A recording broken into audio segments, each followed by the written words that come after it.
AI should replace every software developer on the planet. Okay. No. This statement alone has probably made every project manager or account exec so happy they might not sleep today. So why is it so much so that people want developers gone? Well, artificial intelligence, of course, because developers on the one hand, we are so lazy we don't like to work, and on the other hand, these guys just hate our guts. So basically, it's a win-win situation. And over the past 2 years or 3, we've been seeing an explosion in layoffs, and no more people are getting hired after graduation. Basically meaning, if you're not employed now, you're always going to be unemployed for the rest of your life. So basically, put the fries in the bag, bro. Vibe coding is also a term that's become very popular. Basically, vibe coding involves you just telling the computer to do what you want it to do, and it's gonna do it regardless.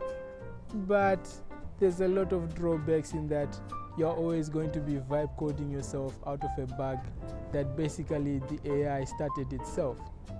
So vibe coding is one of those things that was introduced this year by Andre Karapathy. Thank you very much for the term, because everyone is using it and these people seem to love it. And this just basically involves prompting the AI basically to produce all the code so that you don't have to do it. And if it produces a bug, that means you're just going to have to vibe code it until it's vibed away. So to make it easier for all those project managers and account execs so happy for us to be deleted from history, here is a guide to how we as developers are going to automate ourselves out of the job. Developers basically receive specifications from all these different departments on what we are supposed to achieve. This involves being able to meet a client's specific problem, solving it via software. As I've said, we use a lot of tools. Some people in Silicon Valley use some fancy ass tools such as Slack, VS Code, and do a lot of their development on MacBooks, which cost as much as a house in Africa. I have a question. That was horrible. Here in Africa, we use a very corporate type of tool. The legacy projects that were made in the 1950s before any of us were even talking. What are you talking about, man? I'm talking about Windows. We use Windows, we use Teams as well, and all the Windows products that come with it.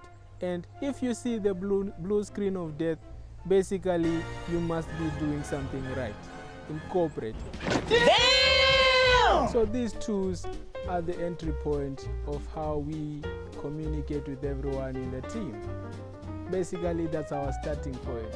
We need to have an AI agent running across these applications, telling the manager that I've already done the thing that you told me to last year. But that's not all. We use other tools to code.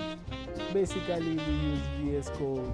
Some people are using fancier tools like Cursor, and some even fancier tools like Claude Code.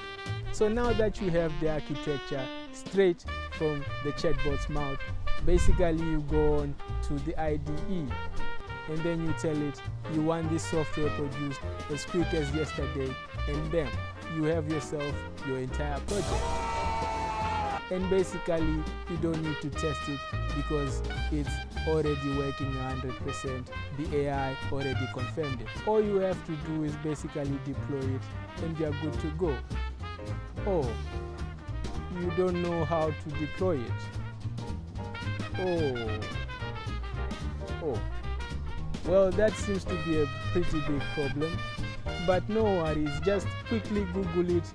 Oh, you can't Google it because Google is the old thing. Quickly just ChatGPT it to tell you what you're supposed to do. Or just ask it directly, how do I deploy it? In fact, just ask it to deploy it for you. I'm sure it will work. Oh, it's looping around and saying it can't deploy, or it's confirming it has, or it did not deploy it.